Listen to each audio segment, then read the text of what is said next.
What's the quickest way someone lost your respect? Before we dive into tonight's story, make sure to subscribe to the channel and hit that bell button like you're ringing for room service at a 5-star hotel. Trust me, you won't want to miss what we've got cooking.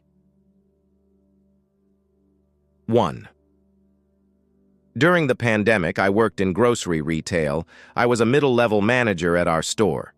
I was in the admin office doing some of my own work when I heard the store manager direct another manager to go inform an associate that they were needed to come in the next day, their day off, and they'd make it up some other time. And when the manager came back and said that the associate refused, saying that they had this day off on their calendar for 3 weeks, the associate was telling the truth. That's how far out we scheduled. And they had plans they wouldn't break. The store manager got angry and said, "Well, then I don't have a schedule for them next week." I lost all respect for her, right there, in that moment. We're employees, not slaves. It isn't our fault if you didn't schedule properly in advance. That's what she was getting an almost 6-figure salary for. 2. At my old job, I was the guy who would come in on short notice all the time for a long time. Then a new manager started, and he was shit. He would often have holes in the schedule, and when I asked if he needed anyone to fill them, he would say, "Don't worry about it. I got it under control." Almost every time I would get a phone call 10 minutes before that shift that they needed someone to come in. That, along with other reasons, are why I left on stress leave and found another job. 3. Everyone involved in this story is mid-20s. We went out to eat with the best friend from back home of my then-boyfriend. He was clearly bored waiting for the check and was fiddling with things on the table, ripping up straw paper, tearing up bits of napkins. At one point, he takes all of the leftover coffee creamer and just pours it on the table. This isn't the bad part.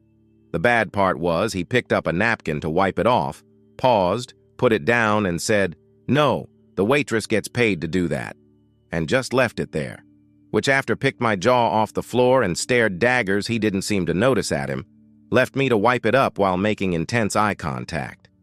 I don't remember the incident entirely well, but I hope to God I actually said, "What the fuck is wrong with you?" while I did it. 4. An acquaintance that we thought we had good relations with, attended our family weddings, etc., missed an important meeting that I had to drive an hour to attend. Myself and 2 other individuals were waiting for him. After 15 minutes past the agreed-upon meeting time, I called him. He didn't answer. He texted me back that he was in a car accident and currently in the emergency room. This was a lie. I don't know if he forgot, purposely did not show, or whatever. I found out 30 minutes later from that person's brother that in fact he was just sitting at home, not at the hospital. The next day I called him out on it. He initially didn't answer, but I pressed. All he said was, "Well, now you know the truth." He was shocked that after that incident we weren't very favorable to him and eventually just let our lawyers deal with him. As of 2 days ago, relationship with his group was officially terminated with our lawyers signing on. 5. TLDR. It's your fault that your father and I are getting divorced. My father's wife has always been awful to me 95% of the time. I've known her since I was 11, I'm 21 now, and lived with her and my dad until May of this year. She said some pretty things, but I was an insecure child who grew up with an awful stepmom most of my life. My mother died when I was 18 months old. My first stepmom beat me sometimes and was always mean to me, so I thought this situation was better and tried to use that to cope with the abuse. On June 26, 2023, my dad's wife and I got into an altercation because basically she was telling me that she knew how I thought about things better than I did. During this, I accidentally swore at her. I said something like, "You have no idea how I think about things. Please stop saying that you do." And oh boy, apparently that was the thing that broke her whole world. She proceeded to insult me left and right, and she said that the reason they were getting divorced was entirely my fault. Allow me to follow this up with a few things. After an argument between her and my dad over him giving me $20 to go buy toilet paper, she got angry, and the end result was her throwing all of mine and my brother's childhood pictures off the wall and onto the floor, including a picture of my deceased mother, while not touching any of her pictures on the wall. A couple of them broke. That's just one of the many crazy things she's done. She wasn't nice to her kids either. But that's a different story. I wasn't always the nicest to her when I was younger, and I'm ashamed of that and have apologized. I know that doesn't make it okay, but I can't undo what's already done, so I did what I could to somewhat fix it. She, however, and never apologized for a single thing to literally anybody, not even my dad, and I'm not exaggerating at all. She's just a horrible person, I think, and has no empathy whatsoever. What made her dead to me in my mind was when she said, "It's your fault that your father and I are getting divorced." After that, I have no emotion when I talk to her, and I try as hard as possible to avoid any interaction with he. 6. My ex's mom was a figurehead of the community in which she lived. It was Christmas Day and we went to the pub for a drink. Everyone in the village was there. My ex's mom greeted a woman and said she looked lovely, as she was dressed up nicely for Christmas. And then as soon as the woman had walked away, she turned to me and said, "She looks awful. Makeup too. Really terrible."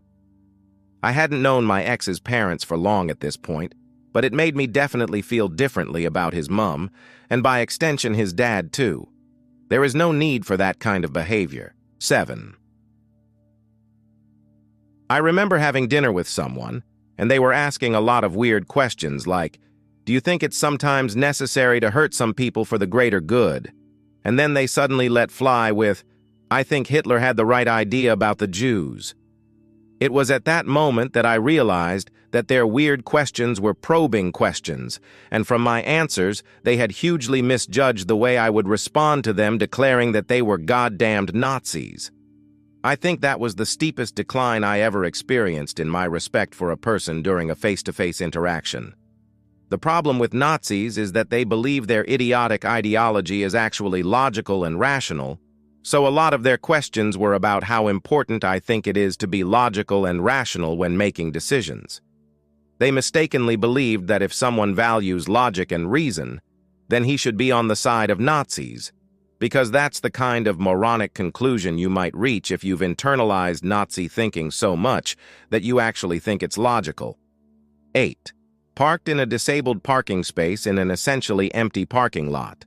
Probably justified it to themselves as they have a condition of neurodivergence, but he had no blue badge, physical disability. The parking spot behind, in front, either side were free, but he went for the disabled spot.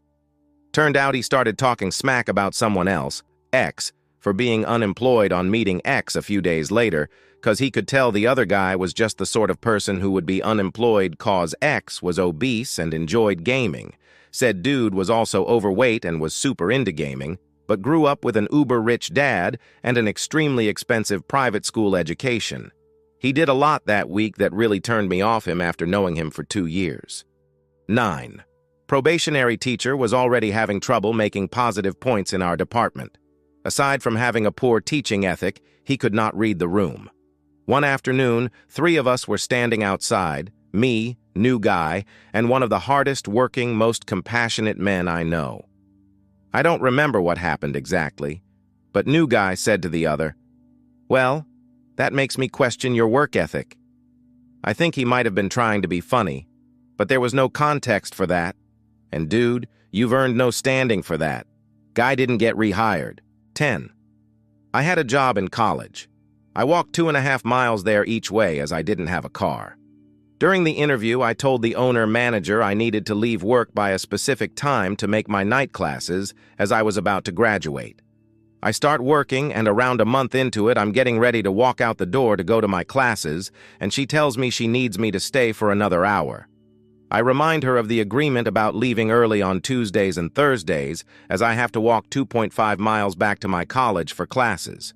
She looks at me and says, without any irony, "You need to decide which is more important, your job or your college education." I laughed and said, "Which is more important, this $5.25 an hour plus tips job or my $10,000 a semester college education?" I took my apron off and laid it across her should and said bye, and walked out. She tried to tell me I had to stay and close out my tables. I told her the only thing I had to do was pay taxes and die, and suggested she handle the tables herself. Keep the tips.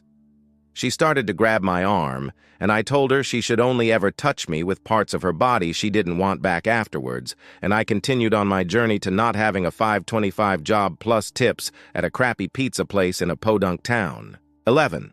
When someone brings up another person's kids in a negative light. You can have beef with a person and not drag their kids into it.